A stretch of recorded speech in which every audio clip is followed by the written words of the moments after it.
ഈ കഴിഞ്ഞ കാലത്തായിട്ട് കൗമാരക്കാരുടെ ഇടയിലുള്ള ആത്മഹത്യാ നിരക്ക് ക്രമാതീതമായിട്ട് ഉയർന്നു വരുന്നതായിട്ട് നമുക്ക് കാണാനായിട്ട് സാധിക്കും.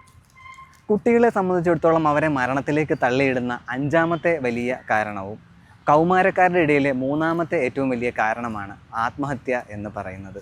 കുട്ടികൾ ആത്മഹത്യയിലേക്ക് തള്ളിവിടുന്നതിന് പല റീസൺസ് ഉണ്ട്.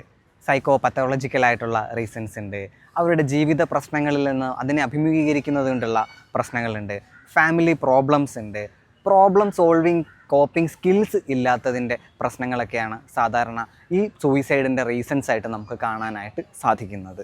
ആത്മഹത്യയെപ്പറ്റി ചിന്തിക്കുന്ന ഒരാൾ ചില വാർണിംഗ് സൈനുകളൊക്കെ നമുക്ക് തരുന്നുണ്ട്. ഒന്നാമത്തതായിട്ട് അവർ ഹെൽപ്ലെസ് ആയിട്ടുള്ള ഹോപ്പ്ലെസ് ആയിട്ടുള്ള കാര്യങ്ങളായിരിക്കും അവരെപ്പോഴും പറയുന്നുണ്ടാവുക. ഇടയ്ക്കിടെ മരണത്തെപ്പറ്റിയൊക്കെ സംസാരിക്കുന്നത് അവരുടെ ഇടയിൽ പതിവാണ്. ജീവിച്ചിരിക്കുന്നതിൽ അർത്ഥമില്ല എന്നുള്ള രീതിയിലുള്ള കമൻറ്റുകളിൽ നമുക്ക് ഇത്തരം വ്യക്തികളിൽ നിന്ന് കാണാനായിട്ട് സാധിക്കും. ഇത്തരത്തിലുള്ള ആളുകൾ അവരുടെ സമൂഹത്തിൽ നിന്നും അല്ലെങ്കിൽ ഫ്രണ്ട്സിൻ്റെ ഇടയിൽ നിന്നും ഫാമിലിയുടെ ഇടയിൽ നിന്നും നമുക്ക് കാര്യമായി വിഡ്രോ ചെയ്യുന്നതായിട്ട് നമുക്ക് കാണാൻ പറ്റുന്നുണ്ട്. അതേപോലെ തന്നെ ജീവിച്ചതുകൊണ്ട് പ്രത്യേകിച്ച് കാര്യമൊന്നുമില്ല, അവരൊക്കെ എവിടെയോ ട്രാപ്ഡ് ആയി പോയി എന്നുള്ളൊരു ചിന്താഗതിയും അതേപോലെ ഇവരുടെ മൂഡിൽ കാര്യമായിട്ടുള്ള ഒരു ചേഞ്ചും നമുക്ക് ഒബ്സർവ് ചെയ്യാനായിട്ട് സാധിക്കും.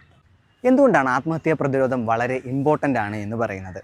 ആത്മഹത്യ എന്നത് ആ വ്യക്തിയെ മാത്രം ബാധിക്കുന്ന ഒരു പ്രശ്നമല്ല, മറിച്ച് അയാളുടെ കുടുംബത്തെ, അല്ലെങ്കിൽ ആ കുട്ടി പഠിച്ച സ്കൂളിനെ, അയാളുടെ ഫ്രണ്ട്സിനെ, ആ കുട്ടി ആരുമായൊക്കെ ആയിട്ടാണോ ഇടപഴകിയിരുന്നത് അവരെയൊക്കെ ബാധിക്കുന്ന ഒരു പ്രശ്നമാണ് ഈ കുട്ടിയുടെ ജീവിതം അവസാനിപ്പിക്കൽ അല്ലെങ്കിൽ ആത്മഹത്യ എന്ന്. ആത്മഹത്യാ പ്രതിരോധത്തിന് മാതാപിതാക്കൾ എന്ന രീതിയിൽ എന്തൊക്കെ കാര്യങ്ങൾ നിങ്ങൾക്ക് ചെയ്യാനാകും? ഒന്നാമത്തതായി, കുട്ടിയെ വളരെ നോൺ ജഡ്ജ്മെൻ്റലായി അവരെ യാതൊരു മുൻവിധിയും ഇല്ലാതെ മനസ്സിലാക്കുക എന്നുള്ളതാണ് ഒന്നാമതായി ചെയ്യാൻ കഴിയുന്ന കാര്യം. രണ്ടാമത്തേതായി, അവർക്ക് നല്ലൊരു സോഷ്യൽ റിലേഷൻഷിപ്പ് ബിൽഡ് ചെയ്തെടുക്കുക എന്നുള്ളത് വളരെ ഇമ്പോർട്ടൻ്റ് ആയിട്ടുള്ളൊരു കാര്യമാണ്. മൂന്നാമത്തേതും എന്നാൽ വളരെ ഇമ്പോർട്ടൻ്റ് ആയിട്ടുള്ളതുമായി ഞങ്ങളെപ്പോലെയുള്ള സൈക്കോളജിസ്റ്റുകളുടെ സഹായം നിങ്ങൾക്കെപ്പോഴും തേടാവുന്നതുമാണ്. ഒന്നോർക്കുക, you are loved, you are needed and you matter.